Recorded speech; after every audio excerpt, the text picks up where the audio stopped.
Hey everyone, welcome to another What Sold on eBay video. I am Chris, the Thrift Shop Hustler. Hope everyone had an amazing Thanksgiving holiday. It is Monday, it is December, the beginning of December, so you know what that means. Let's see what the top 10 things that sold in the month of November 2019 here on eBay. We had some great sales, so definitely you want to tune in all the way to the end. We're going to go from 10 to the number one item. And the number one item, just a little bit of a hint and a tip, it is a piece of jewelry. So definitely stay tuned for that. If you're new to the channel, definitely click the subscribe button. We did hit 10,000 subscribers last month. I didn't make a big deal out of it because of, it's just 10,000, whatever. It's just 10,000. Anyways, I really appreciate everyone's support. Definitely leave a comment below. Let me know what your favorite item here is in the top 10. You're definitely going to learn something. I'm going to try to give you a little bit of information here on each one of these 10 items, so you definitely want to watch all the way through. And like I said, if you learn anything, you appreciate what I do, clicking the like button definitely helps. So let's get right into it. Today, the number one, or actually should say number 10 on our top 10 list here for the month of November, is this vintage antique Wellman vase fish motif, 1894 to 1910. This is a great piece. This sold for $168 total. As you can see here, it's a little pot, beautifully done, hand painted. And there is the hallmarks down there. Intarsia, I think it is. The Foley.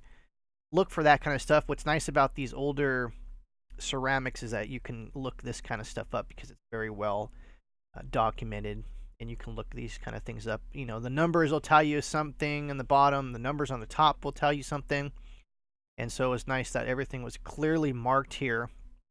Quality is always quality, so if you ever see something like this out and about, thrift stores, garage sales, flea markets, usually quality is something that if you don't know anything about pottery, anything about art, anything about glass, usually quality is definitely something that you should pick up. Like let's say if this thing was like $5, $10, and it is amazing quality, it is a definitely pickup. You're not always going to win in that situation, but at least, if you have a gut feeling about something, definitely pick it up. So this was number 10. Just a friendly reminder, we have a Patreon channel. You're going to get some more information from the Patreon channel, so the link is going to be below at thriftshophustler.com. So definitely go and sign up. For as little as $2, you can get some extra videos that you will not see on YouTube. We actually posted a video on how I set up something to take pictures of posters that you can use an existing wall. So definitely check that out.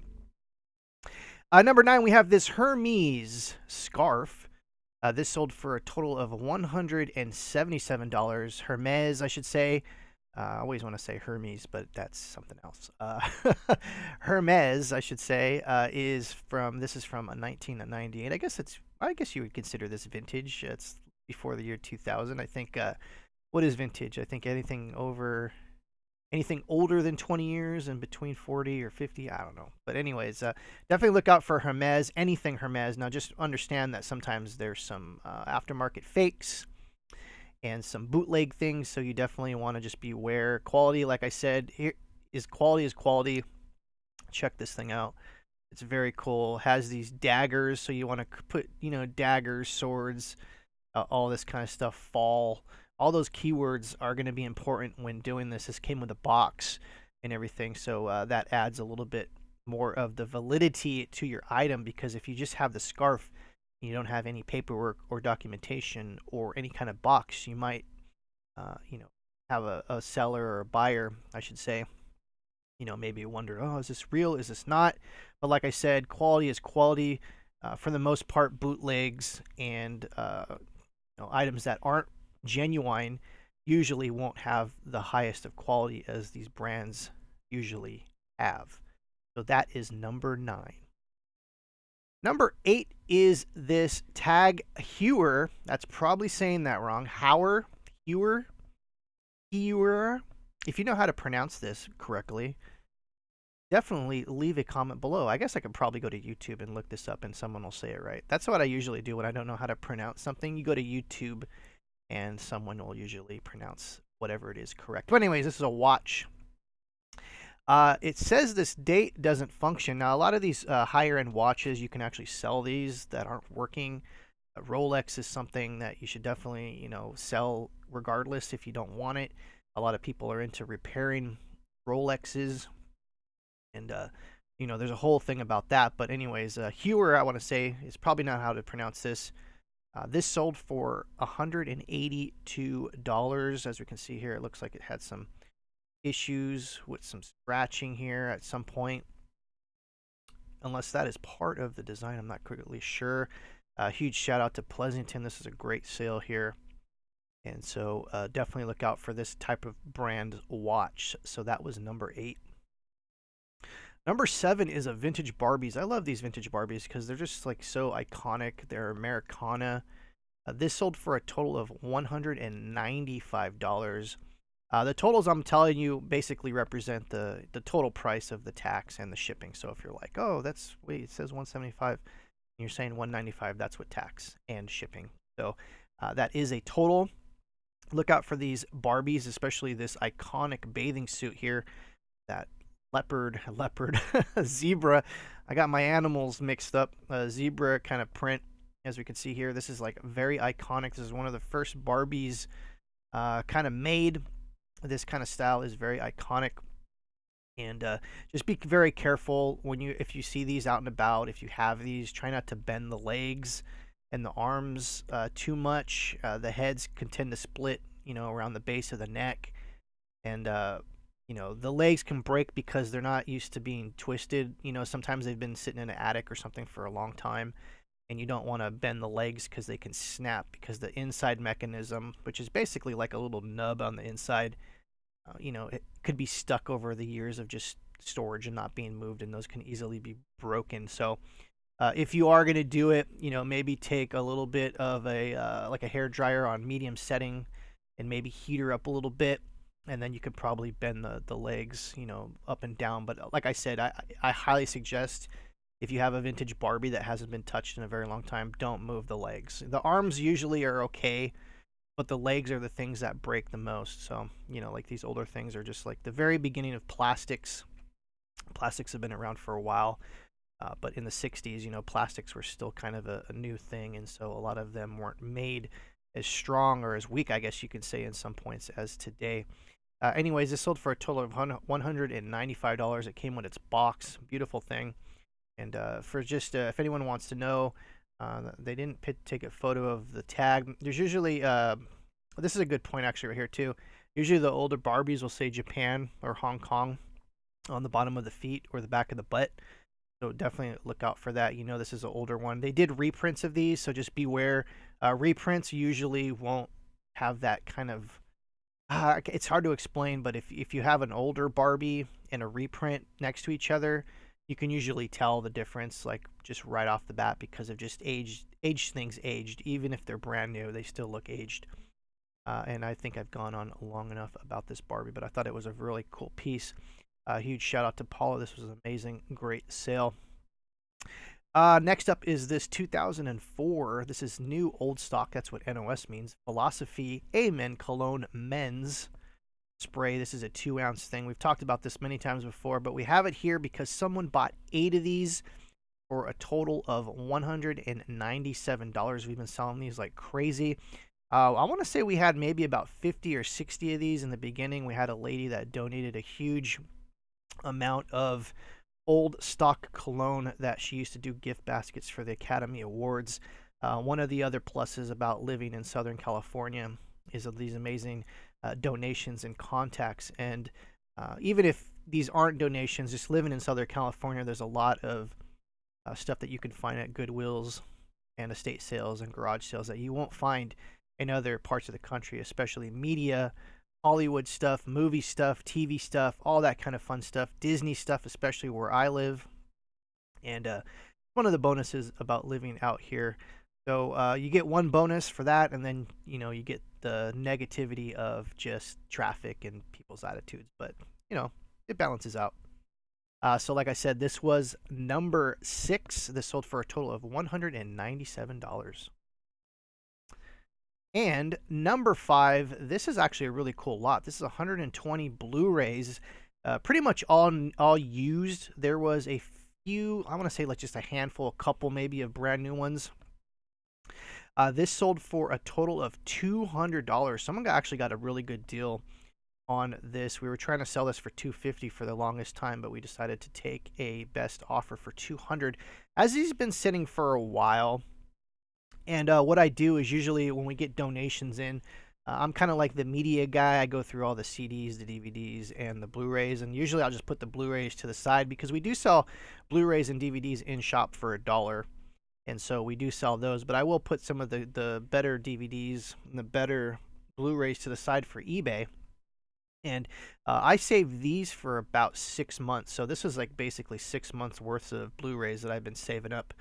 So yeah, it was a pretty good lot.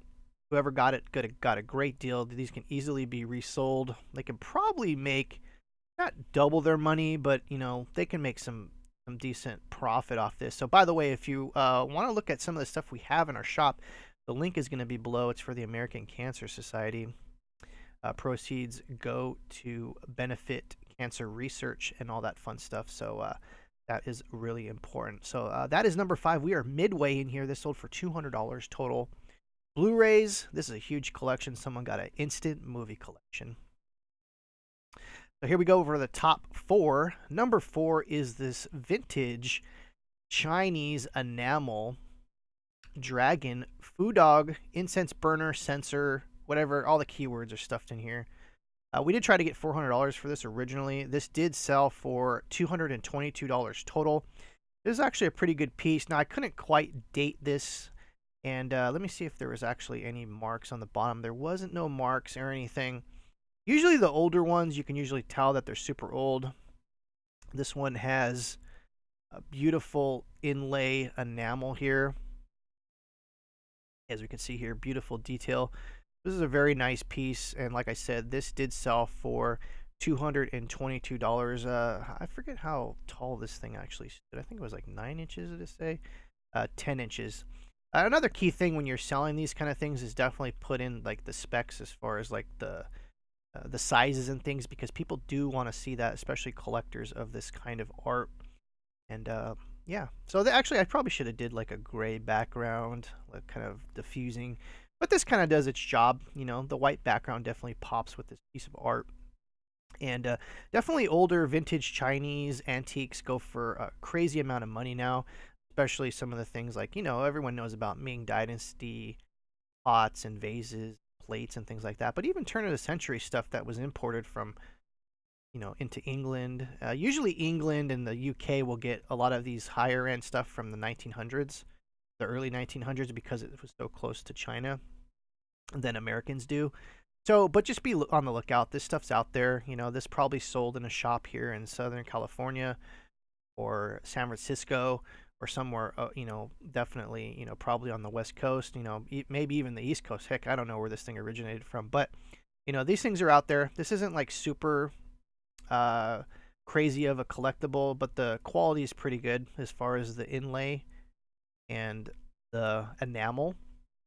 So like I said, quality always begets quality, and quality is definitely something that was in this piece. So usually, like I said, when you look at something and you see that it's pretty good quality, especially things that were, imported now, are pretty much junk. But when you look at something like this, it's actually very well put together. And like I said, this sold for $200, and so this was a great sale. Here we go with the top 3. Number 3 is this 14-karat gold bracelet birthstone. This actually was missing one birthstone. This was 10 grams. So this basically pretty much sold for weight of gold. Gold's always going to sell very fast. Every time we list anything gold, it always gets best offers within 5 minutes of listing it, because basically gold is real money. You know, the paper stuff that you have in your pocket is pretty much worthless when you really think about it. The only value it has is the value we give it. But gold and silver and jewels and things like that have actual real value. And so that's why gold and silver sells very quick, especially under spot price or around spot price. And if you don't know what spot price is, it's basically the value per gram or per ounce of these precious metals. So, you know, gold can go from anywhere from like 1,300. We've seen it higher than that over the last 5 years. We've seen silver at probably silver's like I think at $17 an ounce right now, and you know, we've seen it as high as 28. You know, like 10 years ago, and so the price fluctuates. So, you know, if you have this stuff, definitely list it. It sells the quickest. If you have a pile of things and you don't know what to sell first, definitely sell the silver and the gold things because they'll sell very quick. So if you're looking for that quick dollar, definitely do that. Just make sure you know what the spot price is, and your carats will definitely matter. That is the quality or the purity, I should say, of the metal.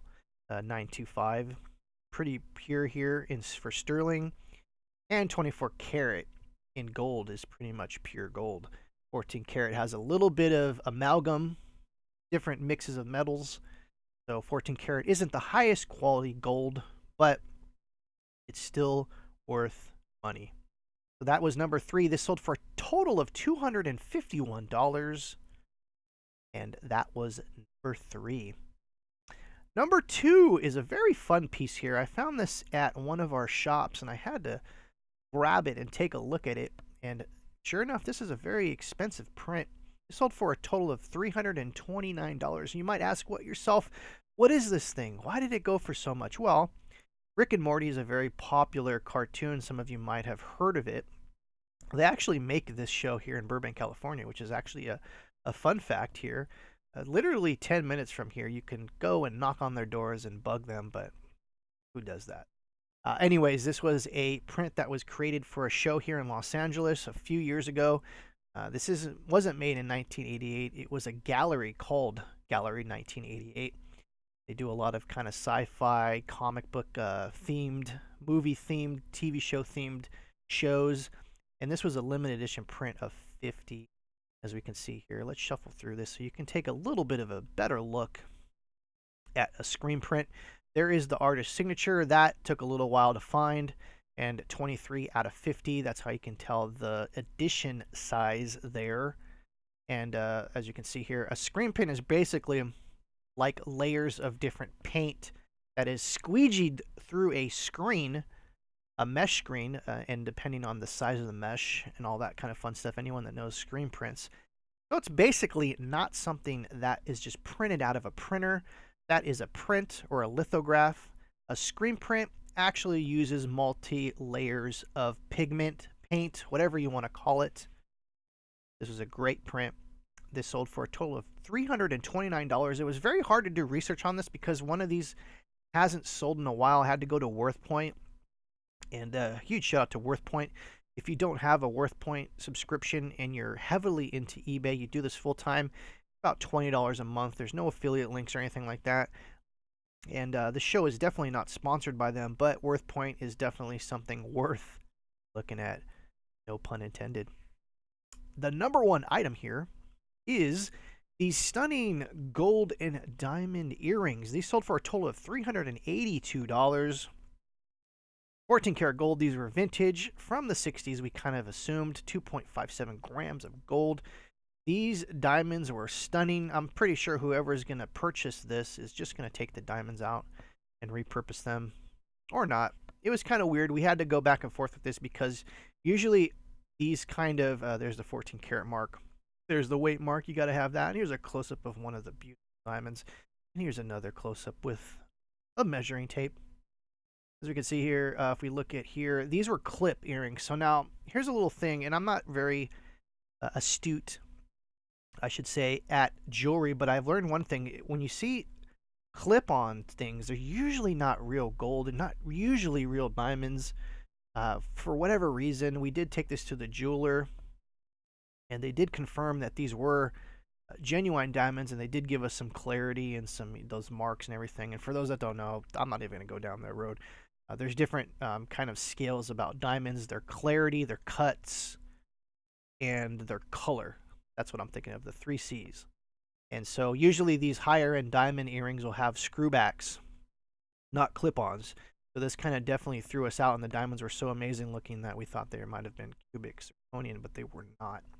Anyways, we sold this on a sale for the Black Friday, so this sold for a total of $382, and this was beautifully stunning pair of earrings. That clear, beautiful. Once again, I'm Chris, the Thrift Shop Hustler. Thank you everyone for tuning in. And I'm still around. I'm doing other things. I'm having a good time with my life. I'm enjoying my family. I'm enjoying other activities. And we will be doing some YouTube videos here and there. So I definitely appreciate your support. So you definitely want to go down there, click the like button, click the subscribe button, and the bell for notifications, because you never know. I might do a mystery video here and there. And looking forward to having a great holiday season with my family. Looking forward to new opportunities in my career. And like I said, I definitely appreciate everyone. Thank you for 10,000 subscribers. Like I said, leave a comment below. Let me know what your favorite item was here in the top 10. Once again, I'm Chris, the Thrift Shop Hustler. Have a great day.